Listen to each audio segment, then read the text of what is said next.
Hi everybody, it's Lunchtime Live on Thursday at noon. Welcome to Lunchtime Live. I'm Charmaine McGuffey and I'm running for Sheriff of Hamilton County.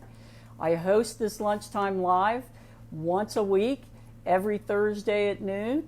I welcome you all to participate. I really appreciate when people tune in. And I hear from people all the time. Even afterwards, I go back through the feed and make sure that I answer any of the questions that you have. And also, of course, if you have ideas for things you want me to talk about on Lunchtime Live. So, today our topic on Lunchtime Live is the role of law enforcement in the Hamilton County Sheriff's Office.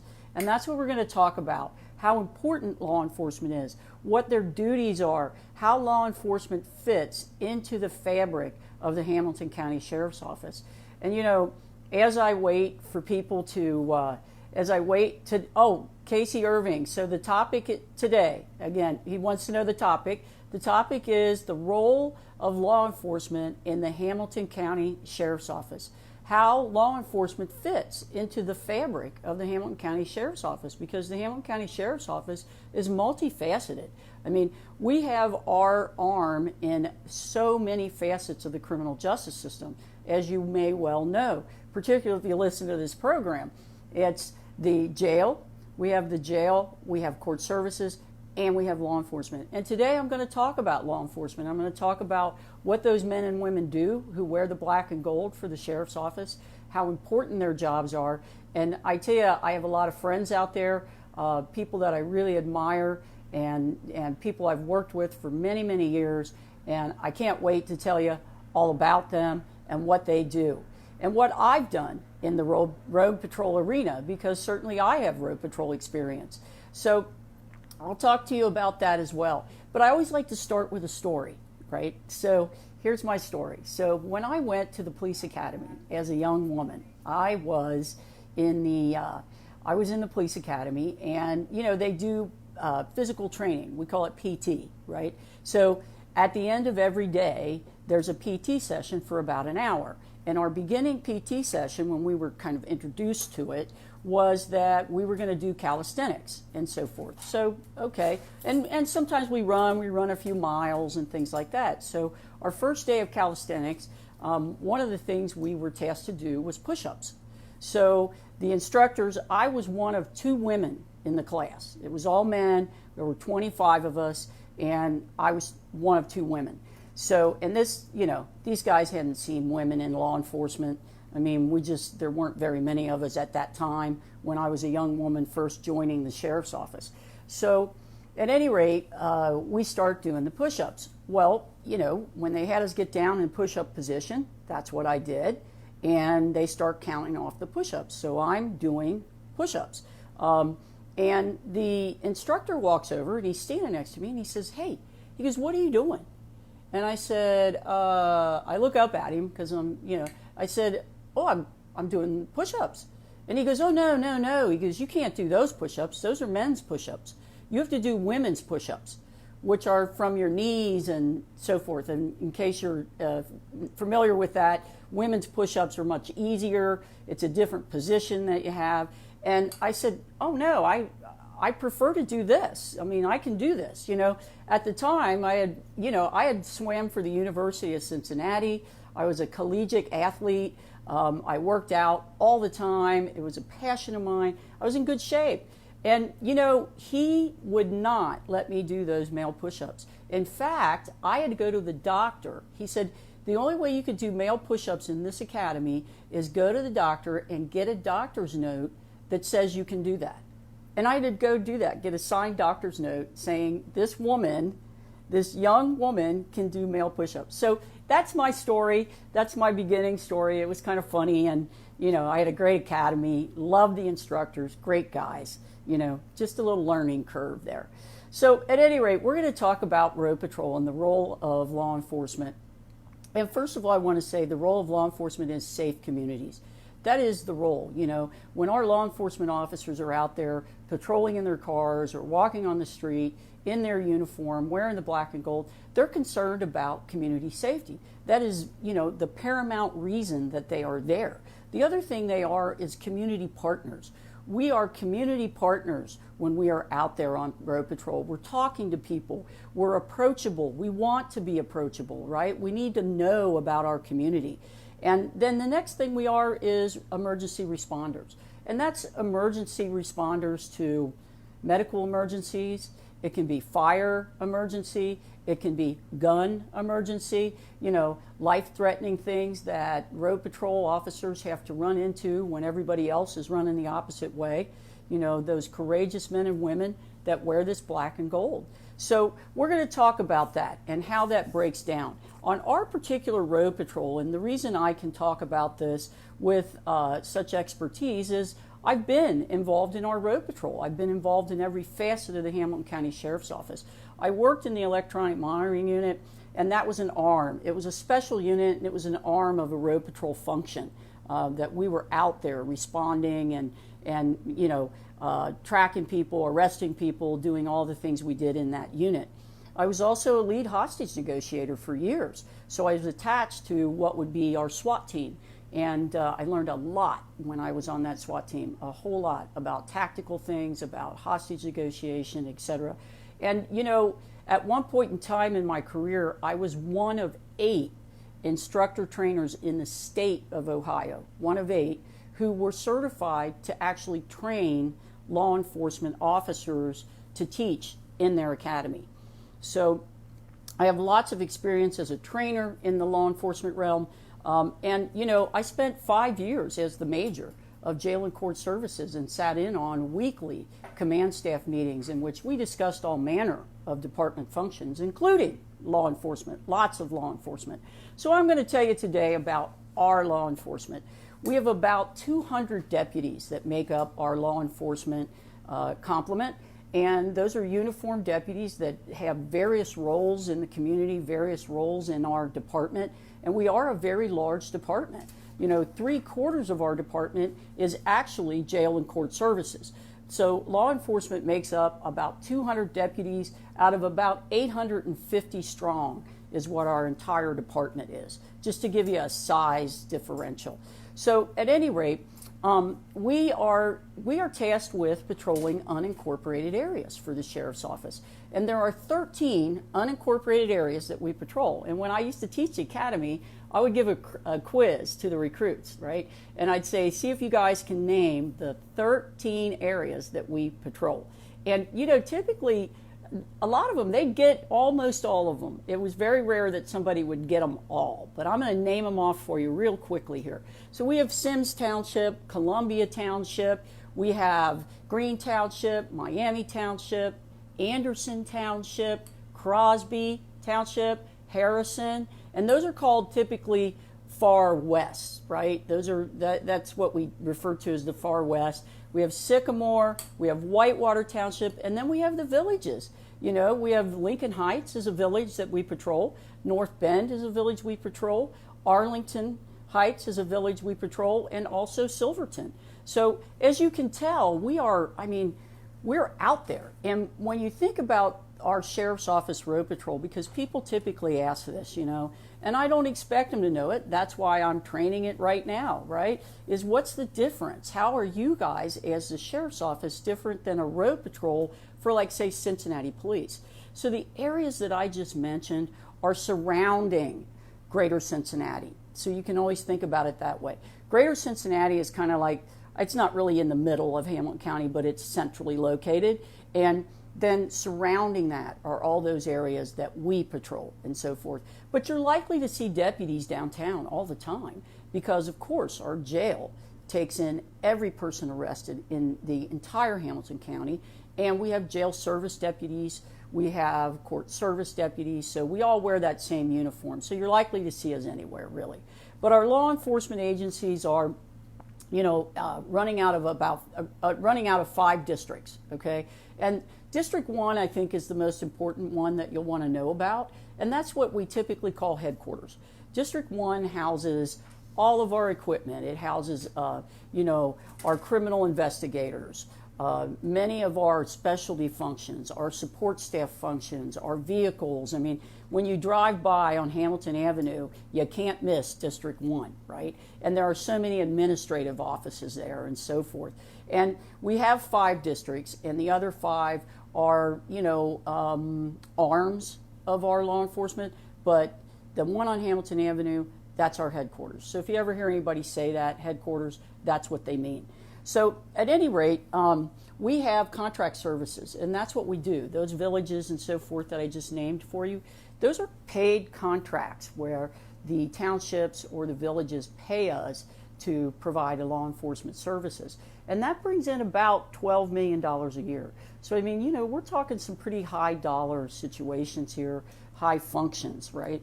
And I'd like to say that the areas I just told you about, there are about, just to give you an amount of people, there are about 200,000 residents that we service as law enforcement officers, and that covers roughly about 200 square miles. So that's a lot of area, a lot of people, and I got to tell you, our guys do a great job at that. I mean, I'm telling you, when you see our sheriff's deputies, they are absolutely, professional. When they step out of the cruiser, they're going to use good manners. I get so many compliments, and I did get compliments throughout the years about our road patrol people and how conscientious they are. So a road patrol officer is a trained observer. I mean, that's who we are. We're a trained observer, and we're a trained communicator. So we're trained to communicate, trained to observe, and we're a trained report writer. Because as a law enforcement officer, one of your most important tasks is to document. You have to document everything. I mean, all of these forms, there are so many different forms and reports and things that police officers do. So sometimes when you see a cruiser sitting out there and you got the guy sitting in the cruiser and he doesn't look like he's doing anything, likely he's catching up on his paperwork. He's catching up on reports. He's making sure he's sending things in correctly, because the way that we measure our productivity in law enforcement is statistics, right? Our stats. How many arrests you have, what you're dispatched, how many situations you're dispatched to, any of your, self, and I call it a self-dispatched, right? Because if you're riding down the street and you see something in progress, you're going to call yourself to that location, you're going to stop, you're going to handle it. And when I talk about location, by the way, it's kind of like in the realty business where they say location, location, location. That's like it is in law enforcement, right? We need to know where our officers are at all times, every time. If you are called to a scene, if you go somewhere, if you stop somewhere, wherever you are in constant contact with your dispatchers. Because in the event of an emergency, everybody has to know where you are and how to find you, And that's something that we do as law enforcement. There'll be things that come across on the radio that are really, just calls for help. They're dispatched out. And as I was riding around, as I was in the patrol car with electronic monitoring, one night, it was actually about midnight or so, we were out, and my partner and I, and a call came across, hey, shots fired, man with a gun, and it was right down here on 12th Street. So we had just happened to leave the jail because we had just dropped off an arrest. And so we were right around the corner. So we go over there. I mean, we're the first car there, right? And of course, there's a crowd of people. It was right outside a bar. And this was a few years ago. It was right outside a bar, and there's a guy laying on the sidewalk, and sure enough, he was shot. He was shot in the leg. He was shot in the upper part of his leg.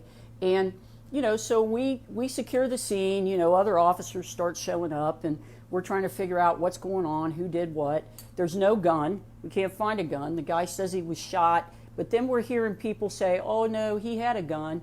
And really what happened was, and this is what I figured out as we moved along in our investigation, he was a guy that was wearing a pair of athletic shorts and a t-shirt, and he was showing off, and he had a gun, and he had a gun tucked in his waistband of his athletic shorts. So that was going to be a bad scenario, right? Because what he ended up doing is shooting himself in the leg with that gun. because he didn't have it properly secured and a whole lot of other things, obviously. Well, as soon as that happened, somebody ran off with it. Somebody picked it up and it was gone. We were never going to find that gun, not on that scene anyway. And the reason I found that out is because I saw a group of women down here laughing. They had come out of the bar. And so I just kind of moseyed down there. There was a lot of activity, you know. And I stood there by them and listened to them talk, and they were laughing and making fun of this guy. And they were talking about how he shot himself.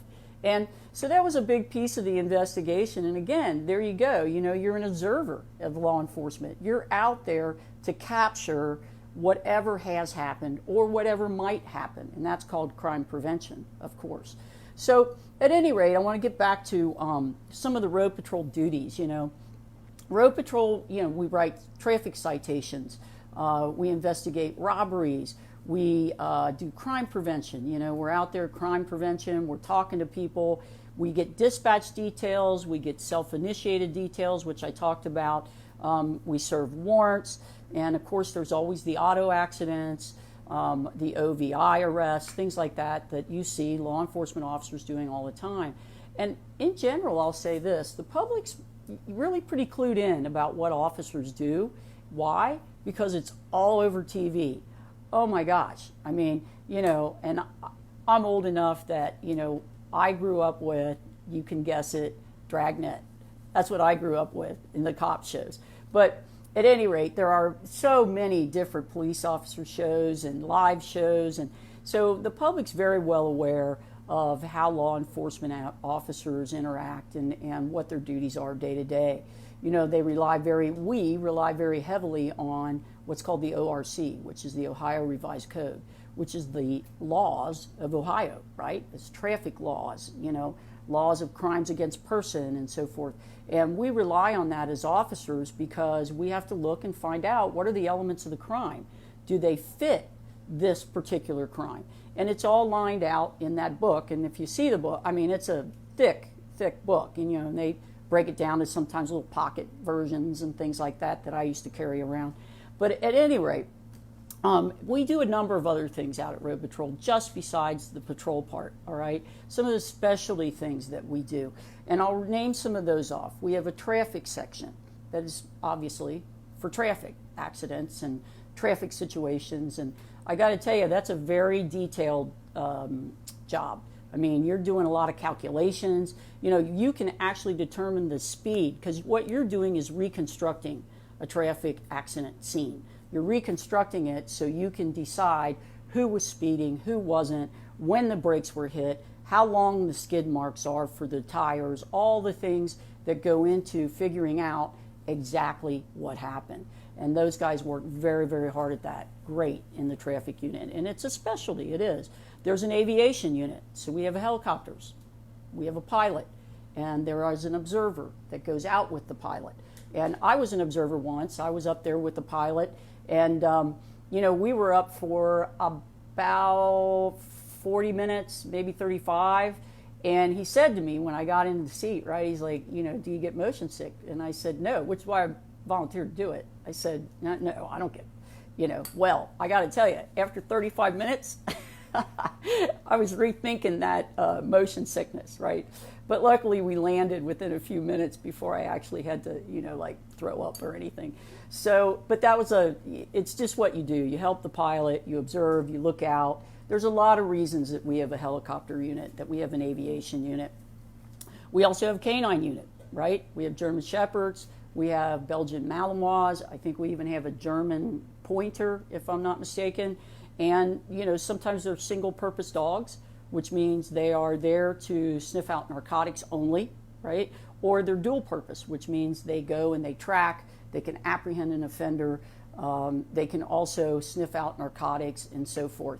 So, you know, I will say the dogs are, I mean, if you ever get a chance to go watch the dog training, when these officers train their dogs and stuff, you'll find it fascinating. When I was attached to our emergency response team, our SWAT team, we would do scenarios with the dogs. And it is amazing that, first of all, the courageous guys that dress in that bite suit. That's what we call it, right? It's all padded up and you're in the bite suit, and here comes a German Shepherd. And I have watched those German Shepherds they'll take a 250-pound guy right off his feet. I mean, it's incredible. And those guys do such a great job with training those dogs. Love it, love it, love it. So at any rate, we also have an underwater search and rescue team, very courageous people that go in the water to recover bodies and some of those really sad scenarios that we respond to. We have Marine Patrol, we have a bike patrol, and we have special deputies. So you may see our guys out there working off-duty details. Those are our special deputy unit, and they work under the umbrella of law enforcement at Road Patrol as well. And I want to give them a shout out, because typically those are guys that have worked their entire careers in law enforcement. They're very experienced, they're very approachable, they do a great job. Shout out to the special deputies. They work really hard. So at any rate, the next thing we have at Road Patrol is a more specialty unit, and that would be like a RENEW unit, right? RENEW is coordinated activity with other departments for illegal drug activity, drug interdiction, undercover work, things like that. Our RENEW guys, I got to tell you, I've worked with them too, and they are fabulous. Many of them made up, in fact, our emergency response team. That's really where we came out of, in the sheriff's office when I was there on the team. And fabulous group of knowledgeable, just really courageous guys, and women, by the way. So our organized crime section is drug trafficking, but mostly things like prostitution, pornography, and then we have the computer cyber crimes unit, which is a group of highly skilled, intelligent guys that know a lot about computers that some people like myself could maybe even be intimidated by. But these guys do a great job, and I tell you, one of the things they do that really is a service that's really, Balsam Walker tuning in from near Asheville, North Carolina. That rocks. Thank you very much. Thanks for tuning in. One of the things that our cybercrime guys do that is a tremendous help to our society is they catch predators, right? These men, these predators that get online, that are on there trying to lure juveniles and young girls to situations, and it's awful. It's horrendous that they do that. And our cybercrimes guys, they catch them. They absolutely do. They work at it. It's not a very, I wouldn't want to do it daily because, boy, it's just, you really got to get down in the weeds with all that awfulness that these guys create that get on there to try and lure these juveniles. But a note to parents, keep your eye on the computer, right? So at any rate, one of the things I want to talk about too is our stats. There's a lot of stats that come out of law enforcement.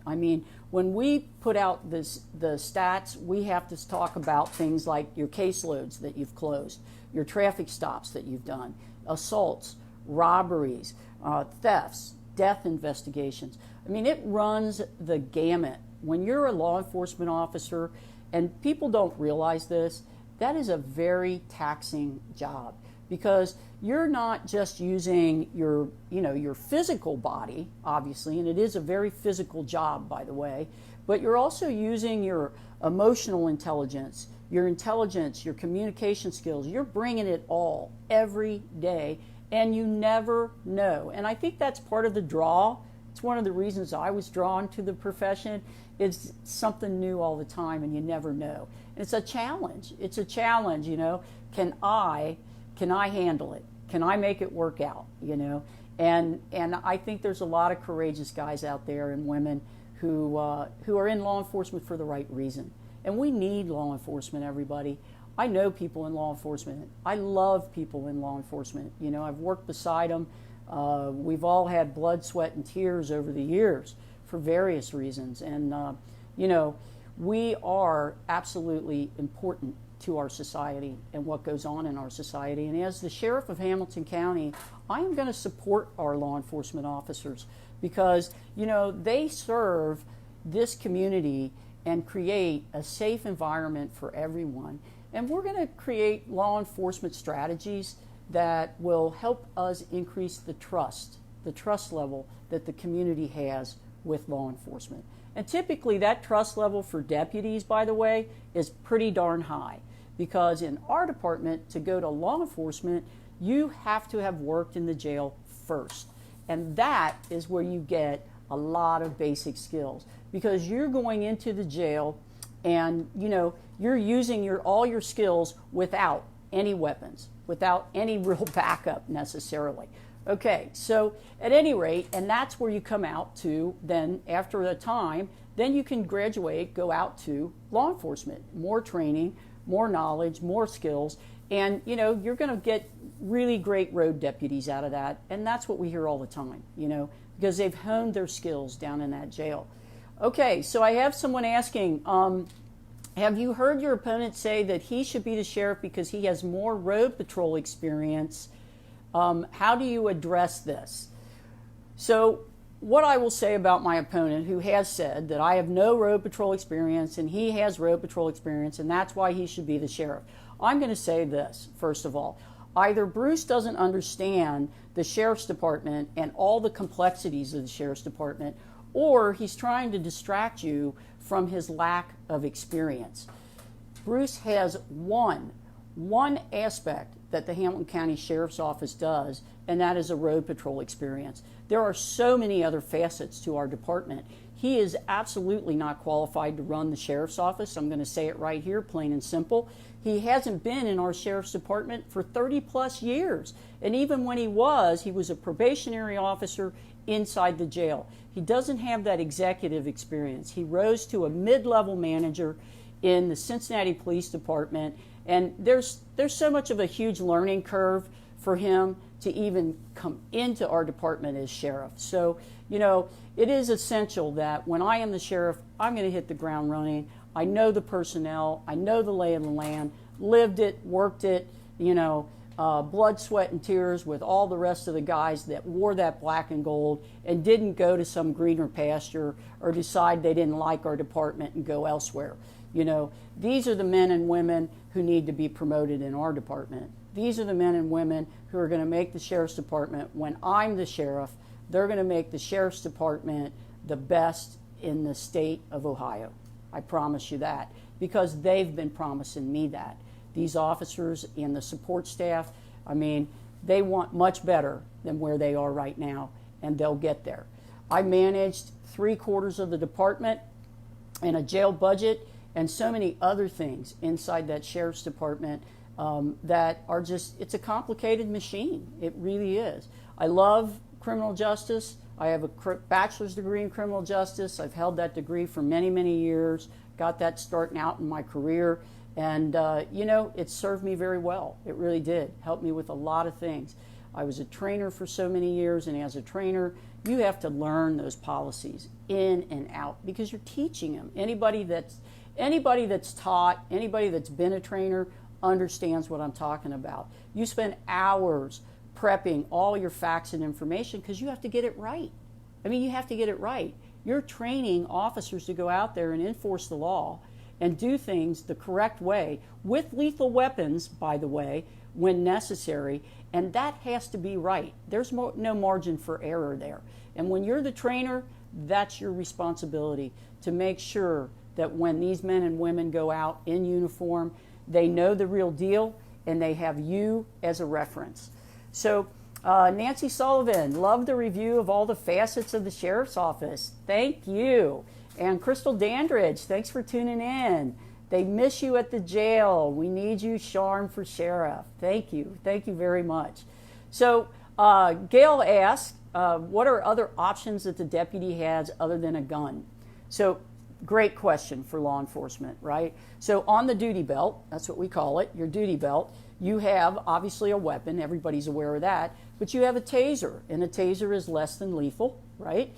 We also, on our duty belt, have handcuffs, right? We can, we use those. Those are something that you use all the time. We actually have extra ammo on the belt, so magazines that go with the gun. And we are carrying a gun, We are carrying a CD-21, which is controlled device, which is, a baton. Some departments carry that, some don't. There's different versions of it out there everywhere. And, you know, we used to carry mace. We don't carry mace anymore. Years ago, we had mace. They even used mace in the jail, and that really didn't work out very well. But at any rate, and some people are always interested in what kind of gun the sheriff's office carries. Right now, they're carrying an MMP 9mm 2.0, and that's a great little gun. It has an attached flashlight. It's really cool looking. So that's what our deputies are carrying on their duty belt. I have about a minute left, and I'm at my limit. So thank you all so much for tuning in. Come back again for Lunchtime Live next Thursday at noon. Charmaine McGuffey for Sheriff of Hamilton County. Thank you.